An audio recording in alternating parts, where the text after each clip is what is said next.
E aí, galera do R, tudo bem? Como eu sei que vocês gostam de assistir os vídeos em duas vezes, então esse vídeo já está em duas vezes para facilitar a vida de vocês.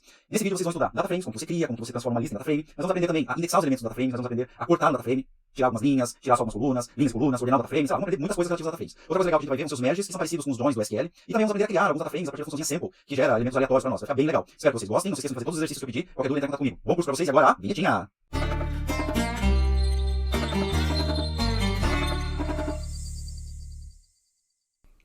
Vamos dar continuidade ao curso de linguagem R. Vamos falar agora sobre data frames, um tópico bastante importante. Bom, os data frames seriam como tabelas do SQL ou planilhas do Excel, são dados que a gente pode dizer que eles estão tabulados, tá? Geralmente vai ser como seus dados vão estar representados internamente no R para você poder manipular eles. E a parte legal disso é que você consegue manipular eles de um jeito fácil usando os data frames. Tá? Tem muitas funções, tem muitas características da linguagem que facilitam isso para vocês. São listas especiais onde todos os seus elementos possuem o mesmo comprimento. Então, na verdade, seria como se eu tivesse uma tabela, né, onde cada coluna é uma lista com o mesmo comprimento de todos eles. Tá? E essa característica faz com que eu consiga ter elementos heterogêneos em cada uma dessas listas. Então, eu posso ter uma dessas listas contendo só valores booleanos, eu consigo ter uma dessas listas contendo só strings, uma dessas listas contendo só números, quer dizer, elas são heterogêneas, né? Elas contêm os mesmos dados aqui nas listas mesmos, ok? Aqui tem um exemplo de como que a gente transformaria uma lista em data frame. Nesse caso aqui eu tenho uma lista com dois elementos, x, que é um vetor de numéricos, e y, que é um vetor de caracteres, ou um vetor de strings. Tá? Olha como é que está sendo representada a minha lista aqui. Se eu usar aquelas funçõezinhas as qualquer coisa, existe uma que chama as.dataframe, lista. A hora que eu mando mostrar a lista, ele transforma essa visualização nessa visualização, como se fosse uma tabela em formato de tabela. Tá? Olha aqui o elemento x, aqui está o elemento y. Eu consigo criar um dataframe vazio usando a funçãozinha data.frame, ele vai criar um dataframe com nenhuma coluna, com nenhuma linha.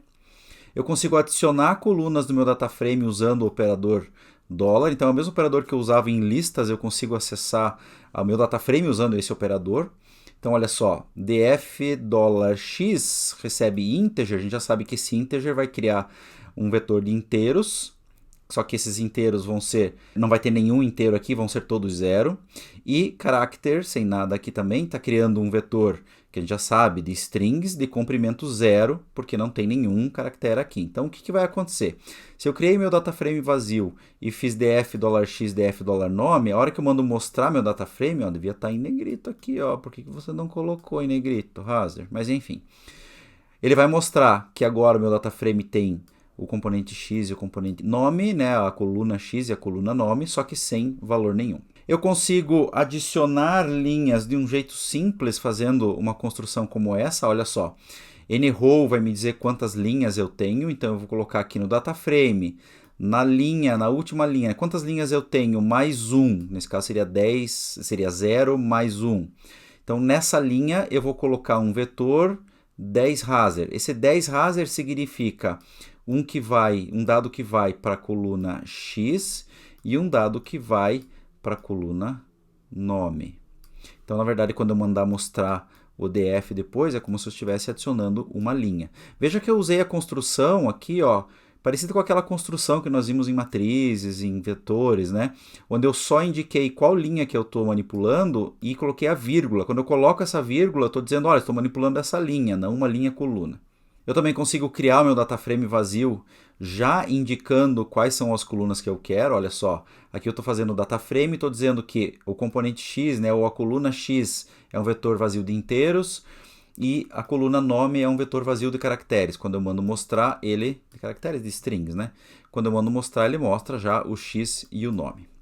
Uma funçãozinha legal que a gente usa, olha, usa para tudo, tá? Quando você precisa ver a estrutura de dados de um objeto que foi retornado numa função específica, se você tem um dataframe e você quer saber o que tem lá dentro, uma lista, o que tem lá dentro, que é a funçãozinha str. Str vem de estrutura, de struct, tá? De verificar a estrutura do elemento. A hora que eu pego um dataframe como esses e faço um strdf, ele vai dizer para mim, ó, é um dataframe tem 0 observações e tem 2 variáveis. Está aqui a variável x e a variável nome. E ele diz os tipos também, né? Então está dizendo que o x é um inteiro e o nome está dizendo que é um fator. Poxa vida, como assim um fator? Sim, eu não falei nada, eu criei um data frame com strings, ele vai assumir que você está querendo trabalhar com dados categóricos e vai transformar isso em fatores. Tem como criar sem ser fatores? Tem, daqui a pouco a gente vai ver. Olha o exemplo de criação de um data frame com alguns valores já, olha que interessante. Aqui eu estou criando um data frame com a coluna ID, a coluna X e a coluna Y. Eu sei que são 3 colunas por causa da vírgula aqui, tá? Esse ID contém as letras de 1 a 10, lembra que a gente viu essa constante que tem as letras minúsculas e eu consigo indexar essas letras minúsculas? Então aqui eu estou mostrando as letras de 1 a 10, aqui eu estou mostrando os números de 1 a 10 e aqui eu estou mostrando os números de 11 a 20. Vai criar um data frame assim, ó, com ID, X e Y, de A até J, de 1 até 10, de 11 até 20. Aqui eu estou criando um data frame colocando os dados, não criando uma faixa de dados como nós fizemos antes. Então, por exemplo, nesse data frame tem 2 colunas, o nome e a idade. Na coluna nome eu coloquei o meu nome. Olha, dá para criar um data frame com o meu nome. Aí, ó. Tá? Hazer, Anthony, Iser, Montanha. Então, são vários elementos que vão participar dessa coluna. E na segunda coluna, vários números que vão participar dessa coluna. Perceba que cada item desses vai numa linha. Tá? Então eu estou criando uma coluna nome que contém esses elementos nas linhas, estou criando a coluna idade com esses elementos que vão nas linhas. No começo, se você está acostumado com outras linguagens de programação, pode parecer estranha essa construção, mas logo você se acostuma, tá? Você se acostuma com a criação dos data frames e como eles estão organizados. De novo, se eu pegar e executar um str no meu data frame anterior, ele vai me dizer que o nome é um fator, e olha só que interessante, é um fator com 5 níveis. Que daí os níveis são todas essas strings que eu coloquei aqui. Como são strings diferentes, ele acha que isso aqui é uma variável do tipo categórica e que esses são os níveis, que são as categorias que vão poder se repetir, que vão poder aparecer em todos os lugares. Se eu quiser criar esse data frame onde as strings não são fatores, basta eu passar um parâmetro na funçãozinha data frame aqui, ó, depois dos dados aqui, que é strings as factors false. Fazendo isso e executando o str de novo, ele vai dizer que a coluna nome é um caractere, tá? Que são strings e está aqui as strings. Depois, se você quiser, você consegue pegar só uma coluna. Não, mas essa coluna eu sei que ela é um fator e converter só ela para fator. Você consegue fazer isso usando aquelas funçõezinhas as qualquer coisa, as factor, você consegue fazer isso, tá? Uma coisa legal dos data frames é que quando você tem, por exemplo, arquivo CSV, a gente vai ter um capítulozinho depois ali só sobre leitura e escrita, né, de arquivos. Mas aqui já dizendo para vocês isso, já antecipando para vocês poderem brincar, é que toda vez que eu faço a leitura de um arquivo CSV, então imagina que eu tenho esse arquivo CSV contendo nome, idade, que é o cabeçalho, aí todos os meus dados aqui. Isso aqui é um arquivo. Por exemplo, eu salvei ele em algum lugar na máquina chamado exemplo CSV. Para eu ler esse arquivo, eu uso uma funçãozinha bem simples chamada readCSV. Essa funçãozinha readCSV faz com que ele leia esse teu CSV, arquivo CSV, e jogue para você já num data frame. Olha que legal. Então eu uso a readCSV, eu dou o nome do arquivo e o caminho desse arquivo, tá? Não pode esquecer do caminho do arquivo. Nesse caso, como eu tenho um caractere esdrúxulo aqui, eu coloquei file encoding, assumindo, claro, né, que você salvou o seu arquivo com o TF8, né? Então, file encoding, o TF8. O que ele vai fazer? Ele vai ler o meu CSV. Ele, na hora que eu mandar mostrar a estrutura dele, vai aparecer que é um data frame com as duas coluninhas aqui, ó, nome e idade. A hora que eu mando mostrar o data frame, ele mostra bonitinho para mim. Se você não quiser ler o nome como factor, de novo, você pode usar aquele parâmetro aqui, strings as factors igual a false, que ele vai criar como vetor de caracteres. Funçõezinhas úteis para nós usarmos nos nossos data frames. Então, se eu tenho um data frame aqui que tem as letras de 1 a 10, os números de 1 a 10 e os números de 11 a 20, a funçãozinha dim retorna as dimensões do meu data frame, número de linhas e número de colunas. Está aqui, ó, dim_df, passando o data frame como parâmetro. Nesse caso aqui vai retornar 10 linhas, 3 colunas. nrow retorna o número de linhas, 10 linhas. Ncol retorna o número de colunas. Muito fácil de manipular, né, pessoal?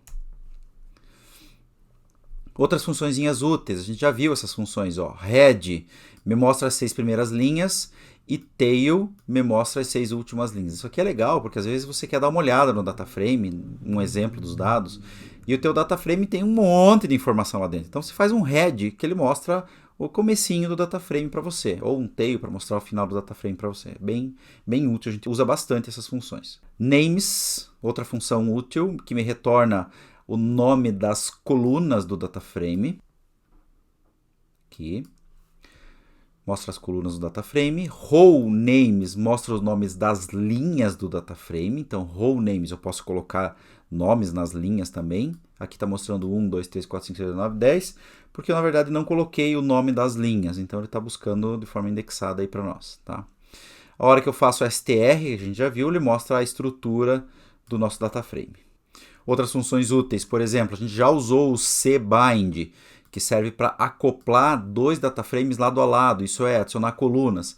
Então imagina que eu tenha um data frame, nosso data frame anterior, que tem ID x e y, né, cada um desses elementos com 10 elementos, então um data frame com 10 linhas. E eu tenho um segundo data frame que contém também 10 linhas com a coluna Z, que é o Z de 111 a 120, são também 10 linhas. A hora que eu faço um cbind df para df2, ele retorna para mim um novo data frame, tá? Só que daí esse novo data frame contém todas as colunas, ó, ID, X, Y e Z. Se eu quisesse que o meu df recebesse esse novo data frame, eu teria que fazer, né? df recebe cbind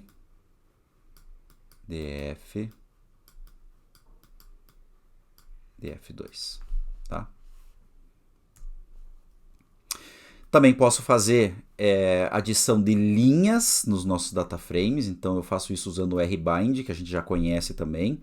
Então imagina que eu tenho aqui o meu data frame normal lá, bem preenchidinho, e eu tenho um data frame que contém um elemento de cada uma dessas colunas, ó, ID, X e Y. ID, X e Y, contém um elemento. Na verdade, eu posso ter vários aqui, né? Mas nesse caso tem um. Mas tem um, ele é um data frame com a mesma estrutura, digamos assim, tá? Só que com um conjunto de linhas diferentes. Então eu faço o cbind que ele concatena para mim aqui embaixo. Veja aqui para usar o rbind, os data frames têm que ter o mesmo número de colunas, para eu poder colocar um embaixo do outro, né? E para eu usar o cbind, os data frames precisam ter o mesmo número de linhas, para eu colocar um do lado do outro. Outra que a gente já viu é para transformar uma lista em data frame, a gente já viu isso. Então, se eu tenho uma lista com os elementos aqui, né, tá aqui a minha lista bonitinha, com o mesmo número de elementos. Se eu fizer um asDataFrame, ele retorna a minha lista como um data frame. Essa funçãozinha a gente já viu lá no comecinho. Para eu acessar elementos de um data frame, então tá aqui, ó, criei minha lista, criei um data frame, tá aqui a minha estrutura do data frame, mandei mostrar o data frame. Se eu quiser selecionar um elemento, pegar um elemento do data frame, basta eu indexá-lo como a gente indexaria uma matriz. Então aqui eu estou pegando o elemento da linha 3, coluna 2, sempre começando em 1, tá? Então 1, 2, 3, 1, 2, vai me retornar o C, ok? Como esse C ele faz parte da coluna Y, que é um fator, ele vai retornar para mim os levels daquele fator. Lembrando que eu posso transformar ela depois em string, ou na hora de carregar, gerar ela só como string, não como fator, mas enfim, isso a gente já viu. Outro exemplo aqui, ó, df, aqui está na linha 3, coluna 1, então, deixa eu só apagar aqui para ficar fácil, ó, 1, 2, 3, coluna 1, então vai retornar o 3. Então, o acesso ao elemento de um data frame é muito simples, indexado como se fosse uma matriz. Para retornar uma coluna individualmente, tá? Para retornar todos os elementos da coluna, especificamente da coluna, basta eu fazer df de 1. Ele vai me retornar a coluna X inteira.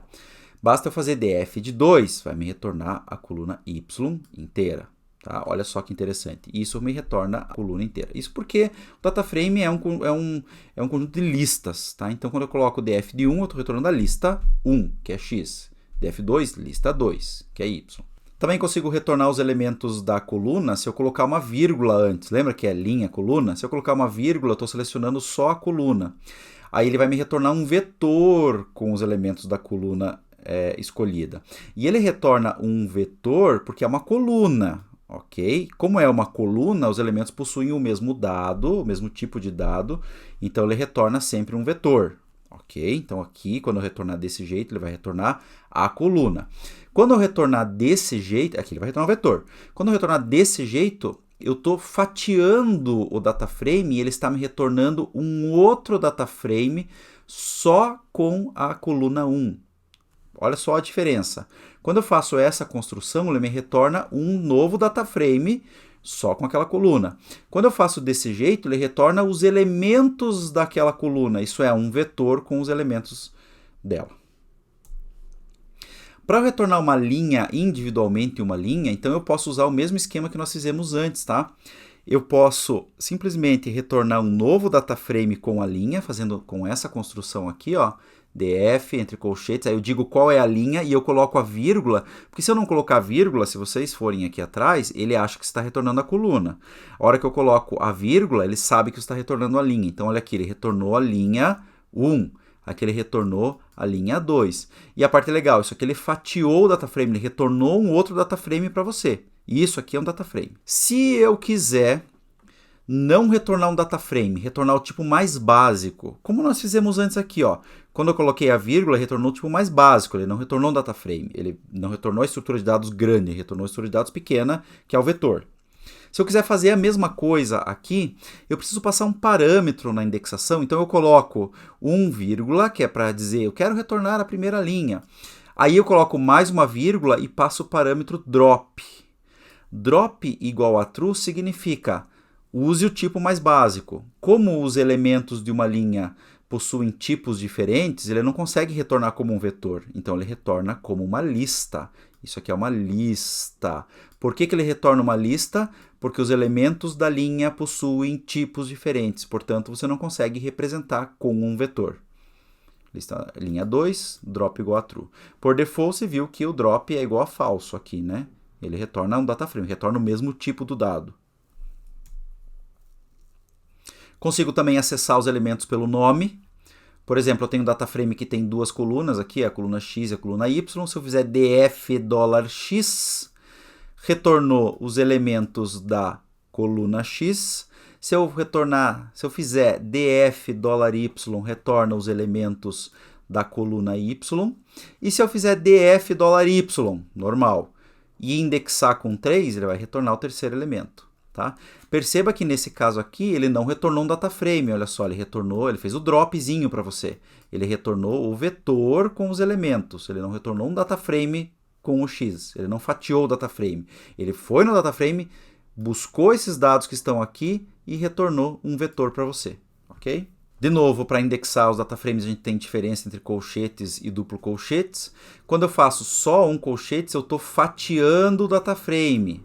Isso é, ele vai retornar para você outro data frame, enquanto o duplo colchetes vai dentro do dado e retorna o conteúdo. A gente pode até dizer que o colchetes mantém o tipo do dado e o duplo colchetes extrai o elemento de dentro e retorna num tipo mais básico. Olha que tranquilo aqui, ó. Se você fizer df de 1, ele vai retornar a primeira coluna como um data frame. Tá aqui, ó, df de 1 como um data frame. Se eu fizer df colchetes de 1, ele vai aqui dentro, extrai só os elementos da coluna 1 e retorna isso para nós como um vetor. Muito facinho, né? Só a gente tem que se acostumar com o colchetes, duplo colchetes aí para não se confundir, mas é basicamente isso que acontece. De novo, voltando um pouquinho nos colchetes, duplo colchetes, em vetores. Em vetores não tem diferença, ele retorna sempre o mesmo tipo. Ó, se eu fizer vet de 2, retorna 2. Se eu fizer vet de colchetes 2, retorna 2. Em matrizes, imagine que eu tenho essa matriz aqui, ó. Tá? Ele também vai retornar o mesmo tipo. Se eu fizer mat de 5, ele retorna 5. Se eu fizer mat colchetes 5, retorna 5. Já em listas nós temos diferença, tá? Se eu tenho uma lista, tá aqui, por exemplo, lista com letras, números e valores, tá aqui a minha lista diferente aqui. Se eu fizer lista colchetes 2, ele vai pegar 1, 2, vai retornar, vai fatiar a lista e retornar uma lista só com o elemento números. Se eu fizer colchetes, ele vai extrair os elementos daqui de dentro, por causa do colchetes, e vai retornar um vetor. Para data frame, já expliquei, é a mesma coisa. Imagina que eu tenho esse data frame com dois elementos aqui, número e letras, está aqui ele. Se eu fizer df de 2, ele fatia o data frame e me retorna um data frame só com a coluna 2. Se eu fizer colchetes 2, ele entra na coluna 2, extrai os dados da coluna 2 e gera um vetor com os dados da coluna. Então, colchetes, ele entra e extrai os dados daquela coluna. Como a gente já começou a brincar com o corte do data frame, com fatiar o data frame, aqui tem mais alguns exemplos, olha só. Eu tenho um data frame que possui uma coluna letras, uma coluna números e uma coluna valores, que eu estou construindo com alguns valores. Quando eu faço df de 3, eu estou obtendo um data frame contendo só a linha 3.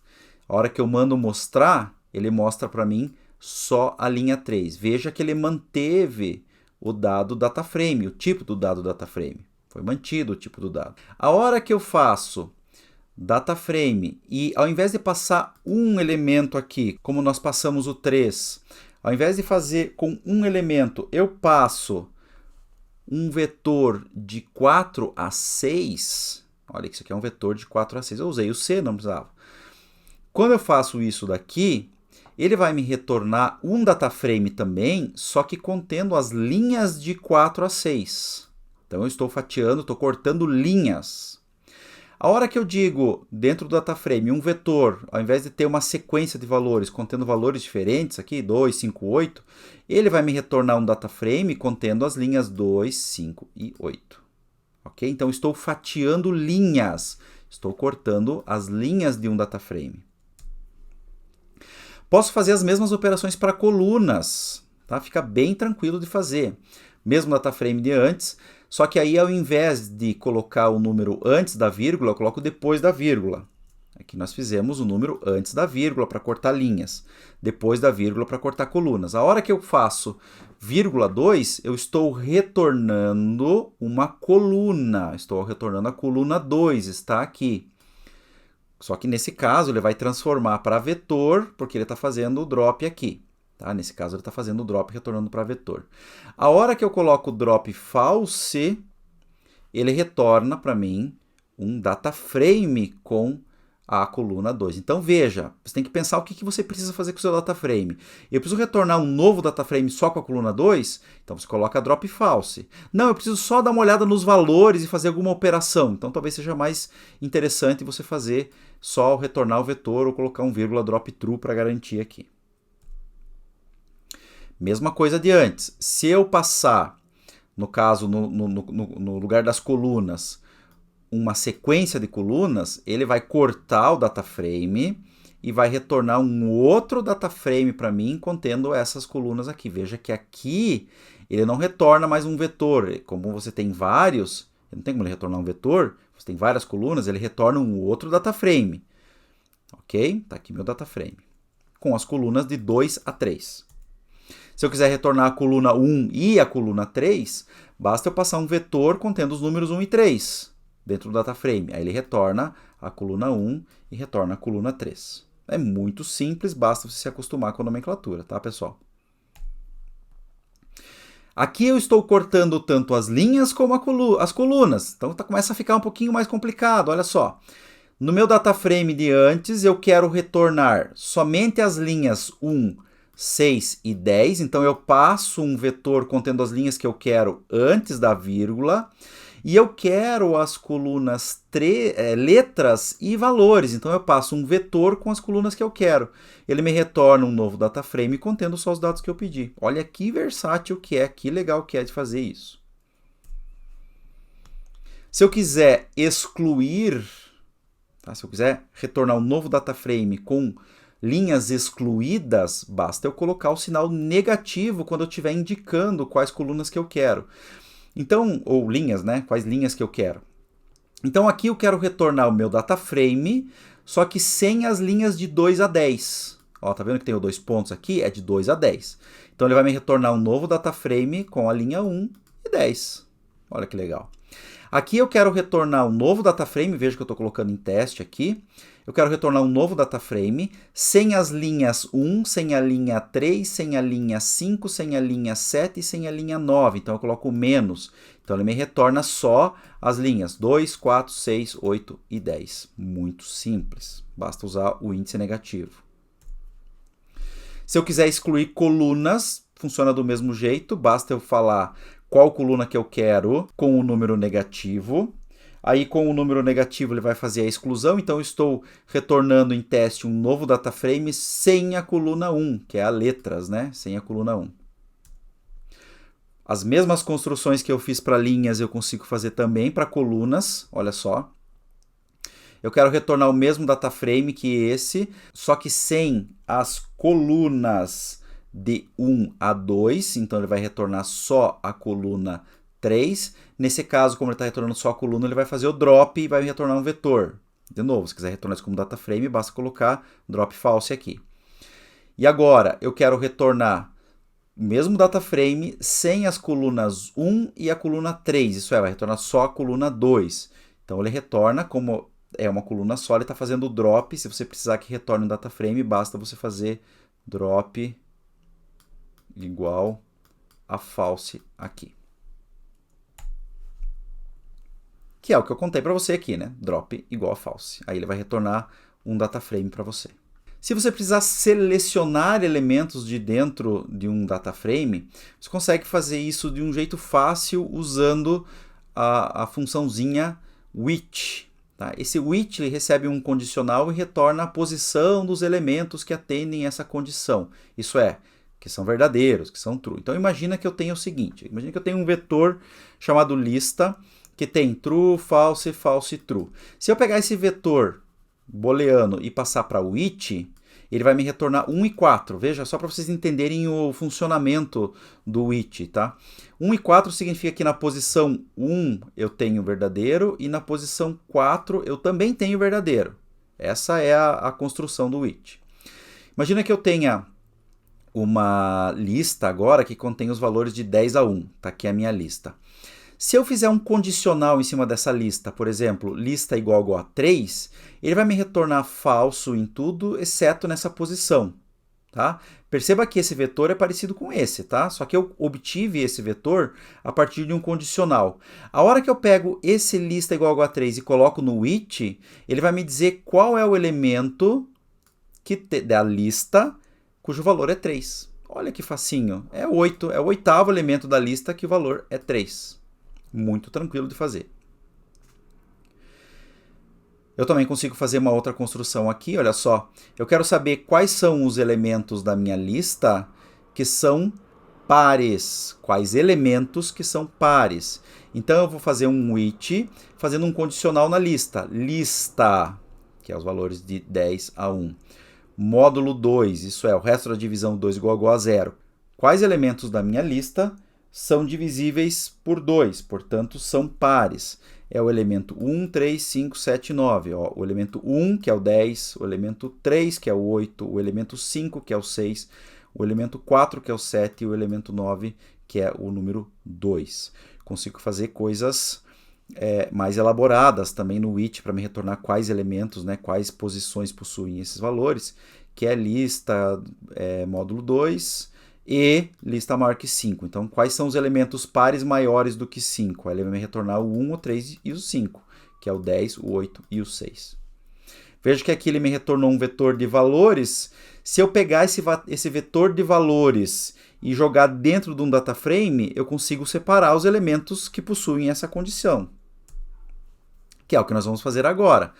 Olha só, eu tenho um data frame, tá aqui, ó, cheio de coisa. Eu quero retornar quais são os elementos cuja coluna números são maiores ou iguais a 28. Então eu faço um which, que a gente aprendeu agora. São os elementos de índice 8, 9 e 10. Agora eu quero retornar essas linhas. Então eu faço um df, eu indexo o meu data frame com esse which. Eu quero as linhas que isso acontece. E veja que legal, ele retorna um data frame contendo os elementos cujos números são maiores ou iguais a 28. Aqui, ó, você pode conferir aqui. Viu que legal? E eu consigo fazer dentro desse which qualquer tipo de condicional complexa que você precise. Aqui eu estou jogando o meu resultado num data frame teste. Olha, aqui dentro do meu it eu tenho uma construção mais complexa. Olha aqui, ó. Vou aparecer aqui, ó, meu it. Eu quero saber quais são os elementos que são maiores, cujos números, né, são maiores ou iguais a 28 e que eles são ímpares. Ó, o resto da divisão de 2 é 1. Vai me retornar um data frame só com o elemento 29 aqui, ó. Tá? Da linha 9. Olha que versátil que é mexer com data frame. Eu consigo também fazer isso sem o it, tá? Tem uma construção aqui sem o it. Por exemplo, se eu pegar o data frame $números maior ou igual a 28, ele também vai retornar os elementos corretos. E aquela mesma construção de antes, os números maiores ou iguais a 28 e que são ímpares, também vai retornar aqui. Nesse caso, o it vai funcionar, aqui o data frame vai funcionar certinho com e sem o it, tá? Eu também consigo verificar se os elementos estão dentro de uma determinada faixa. Para isso, eu tenho um condicional que é o in, tá? $in. Ele funciona mais ou menos assim, ó. Se eu pegar o número 10 e verificar se ele está dentro de um vetor de 5 a 50, ele retorna true. Se eu verificar se o 1 está dentro, pertence, ou está dentro desse vetor aqui, vai dizer falso. Eu também consigo comparar um vetor com outro. Tá? Olha só que legal. E ele vai verificar se o primeiro, cada um do primeiro está dentro do segundo. Então vai verificar que o 1 não está, que o 2 não está, que o 3 não está, que o 4 não está, mas o 5, o 6, o 7, o 8, o 9 e o 10 eles estão. Tá? Ele vai varrer esse primeiro vetor, um por um, e vai verificar se cada um desses elementos está lá dentro. E daí vai retornar um vetor contendo os true e false para nós. Consigo fazer in, ou usar o operador in também dentro de data frame. Vamos pegar o mesmo data frame de antes. Eu quero verificar de quais dessas linhas do meu data frame cujas letras estão dentro desse conjunto, isto é, o que são A, D e I. Ele vai me dizer true, porque o primeiro é true, vai me dizer falso, falso, daí ele vai me dizer true, daí ele vai me dizer falso, falso, falso, falso, true, porque está o I, e vai me retornar falso. Olha que construção legal.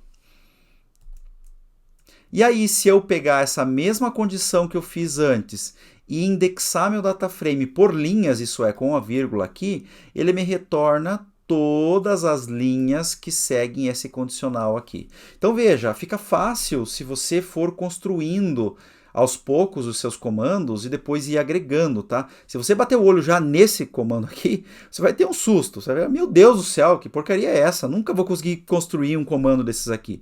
Mas veja, é um crescendo, é aos poucos. Primeiro você tem que aprender como que funciona a construção do dólar, depois tem que aprender como que funcionam os vetores, aí o in, faz o in simples, depois o in com data frame, aí a indexação do data frame, como é que ela funciona. Então esse crescendo faz com que você consiga construir esses comandos mais complicados. Beleza, pessoal? Aqui tem alguns exercícios de data frame para vocês fazerem, tá? Então aqui eu estou pedindo para vocês criarem esse data frame e fazer as seguintes pesquisas, tá? Retornar a linha 5, retornar a coluna 2 como vetor e como data frame, retornar as colunas 2 e 3, retornar os elementos da linha 6, mas somente das colunas 1 e 3. Opa, olha aí, ó, tô fatiando meu data frame por linha e coluna. Retornar os elementos que possuem a coluna valores com valor maior do que 0. Retornar os elementos que possuem a coluna números um valor ímpar. Retornar os elementos que possuem na coluna valores um valor maior que 0 e na coluna números um valor par. Olha que legal. Retornar os elementos que possuem na coluna letras somente os valores B, G ou H. Olha que legal esses exercícios para vocês fazerem. Eu peço então que vocês pausem o vídeo, façam os exercícios para vocês poderem dar continuidade nos trabalhos aí, ok? Dando continuidade aos data frames, vamos falar um pouquinho sobre merge. Merge significa você unir data frames, tá? E não é só unir como a gente fez com cbind, rbind, unir colunas ou unir linhas. Eu quero unir, mas quero fazer um casamento. Para quem já trabalhou com um banco de dados, mexeu com SQL, vai lembrar das palavrinhas inner join, outer join, left outer join, e right outer join, tá? Que são os joins que a gente faz. Então, por exemplo, se eu tenho lá uma tabela de pessoa, e a tabela de pessoa tem o ID da cidade, e aí eu tenho uma tabela cidade, que tem o ID da cidade e o nome da cidade. Fazer join significa pegar esse ID da cidade que está na tabela pessoa e fazer ele bater com o ID da tabela cidade para que você consiga mostrar a cidade do cara. E aí você tem variações, quando tem dado no primeiro não tem no segundo, quando tem no segundo não tem no primeiro, e assim por diante, tá? Que são todos esses joins que a gente pode fazer aqui. Esses joins também existem no merge e a gente consegue fazer. São eles. Cross join, ele faz produto cartesiano, isso é, retorna todo mundo com todo mundo. Inner join, ele une dois data frames fazendo um casamento de atributos-chave, tá? Só une se todos os atributos-chave casarem, tal do inner join. Outer join, ele une fazendo o casamento dos atributos-chave. Une os dados mesmo se os atributos-chave não casarem nos dois data frames. Isso a gente já vai ver, tá? Left outer join, então tá aqui, ó. Outer join faz o casamento mesmo que eles não casem, e o left outer join ele une fazendo o casamento dos atributos-chave, mas une todos os dados do data frame esquerdo, o primeiro que você passar, mesmo se não houver correspondência no segundo. Quer dizer que no resultado, mesmo que não tenha um resultado no segundo, ele retorna também. Por isso que é left, porque ele pega do lado esquerdo. E o right outer join ele une fazendo o casamento das chaves, mas ele coloca, né, os dados, mesmo que não tenha, do segundo data frame direito, mesmo que não haja correspondência no primeiro data frame.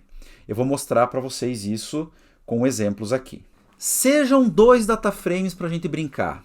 O data frame pessoa, que eu vou chamar de DF1 aqui, podia ter chamado de pessoa, né? Bom. E o data frame cidades que está aqui. O data frame DF1 ele possui nome e possui cidade ID. O data frame cidades possui a cidade ID e a cidade. Eu quero brincar com os joins e ficar mostrando a pessoa com o nome da cidade e assim por diante. Para criar esses data frames, a gente pode criar eles desse jeito aqui, ó. Bem simples, eles funcionam e vai funcionar tranquilamente em todos os exercícios de merge que a gente fizer. Então vamos lá, os métodozinhos para fazer são merge com configurações de parâmetros. Para fazer cross join é muito simples, basta eu fazer um merge passando os dois elementos by null. Inner join passando os dois elementos by cidade ID, então ele vai fazer o casamento, todo mundo com todo mundo. Outer join, eu digo qual é o campo chave e digo all igual a true. Aí o left outer join eu digo por qual campo e all.x igual a true, e o right outer join é o by, só que daí com o all.y igual a true. Vamos aos exemplos aqui, ó. Produto cartesiano, criei os meus dois data frames, a hora que eu faço um merge df1 cidades by null, perceba que ele retorna um data frame de todo mundo com todo mundo, olha aqui, ó. O Razer 3.1 Curitiba, ele aparece como Razer 3.2 São José dos Pinhais, aparece Razer 3.3 Pinhais e aparece Razer 3.4 Colombo. Ele faz todo mundo com todo mundo, produto cartesiano. A hora que eu faço inner join, eu quero que ele me retorne o nome da pessoa com a cidade. Então eu tenho que dizer qual é o primeiro data frame e o segundo, e tenho que dizer também qual é o campo-chave que vai ser usado para fazer o casamento.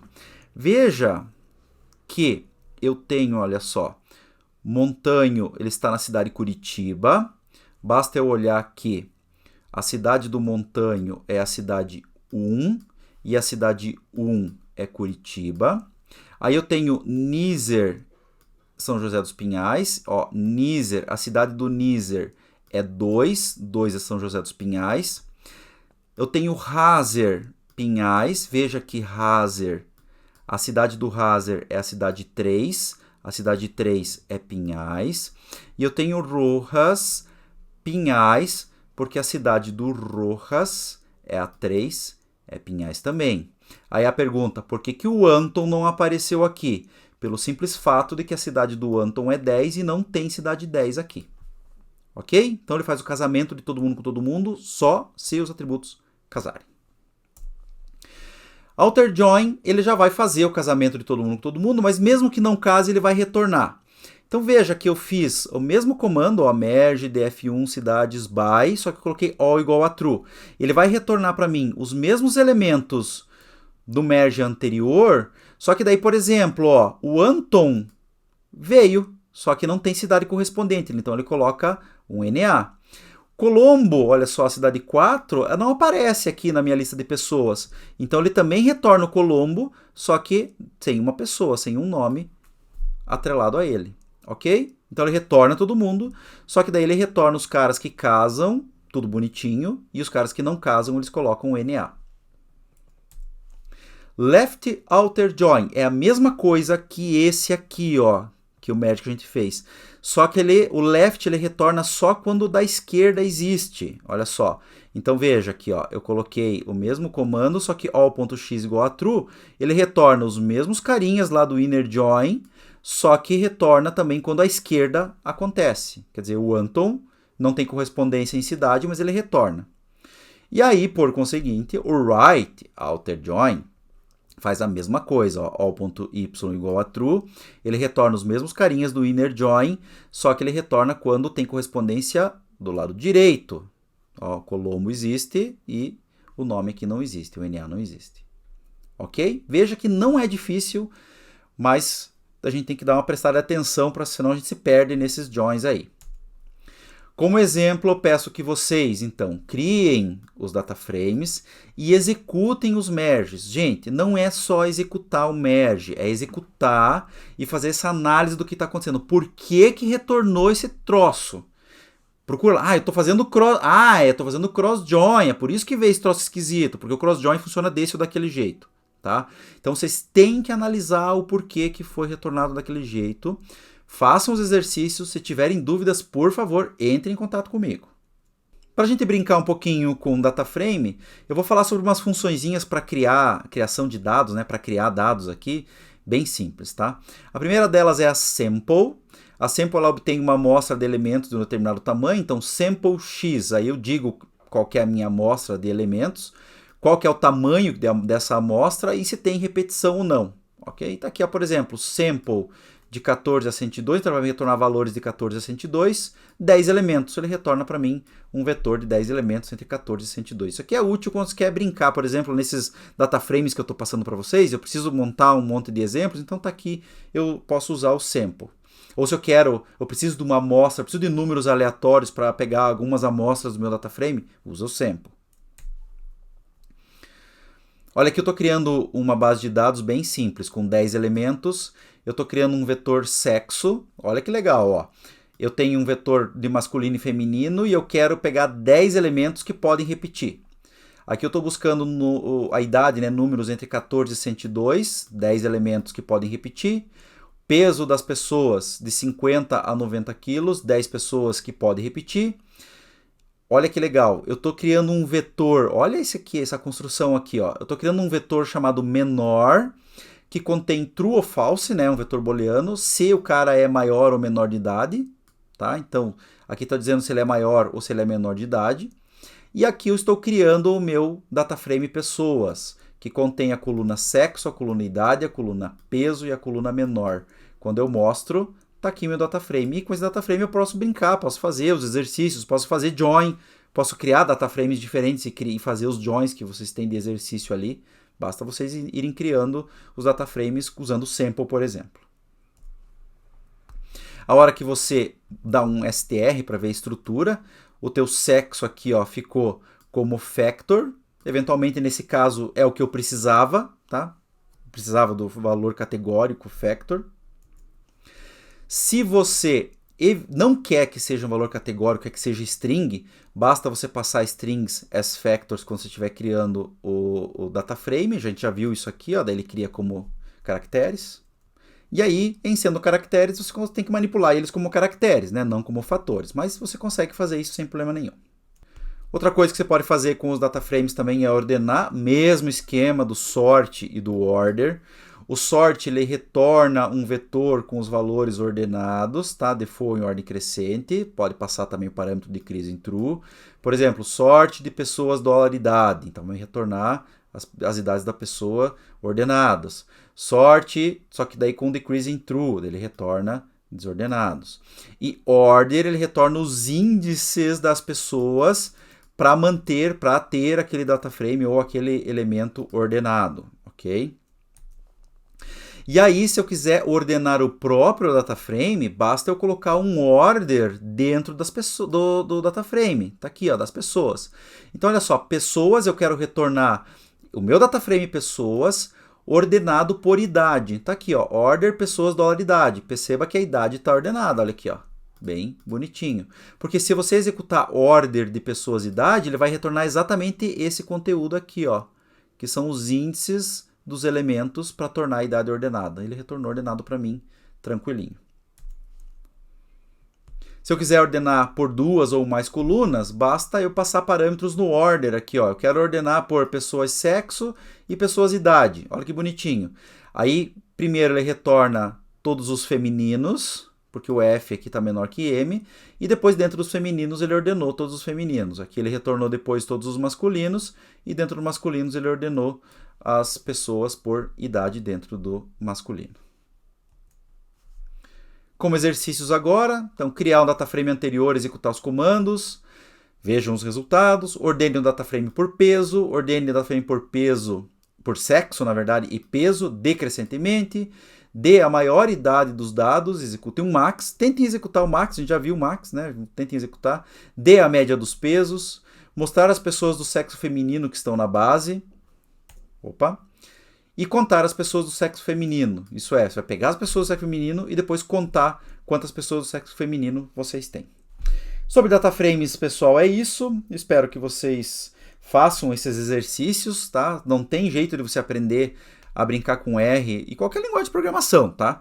Sem você fazer os exercícios. Eu espero também que vocês façam os exercícios e entendam o resultado que aquele exercício está te dando. Senão você não vai aprender o que aquilo significa. Ok? Então é isso. E aí, pessoal, curtiu o videozinho de Data Frames? Legal, né? Bem versátil, bem legal de usar, muito fácil de indexar, assim, dá várias possibilidades para você mexer com suas bases de dados, né? Não se esqueçam de fazer os exercícios, não só rodar e ver o resultado, mas entender o porquê que deu aquele resultado. Qualquer dúvida, entre em contato comigo, você já tem os meus contatos. Não se esqueçam também, né, e mais importante, de dar aquela inscrição marota no canal, dar aquele like maroto no vídeo e avisar o pessoal que o curso DR tá aí. Abraço!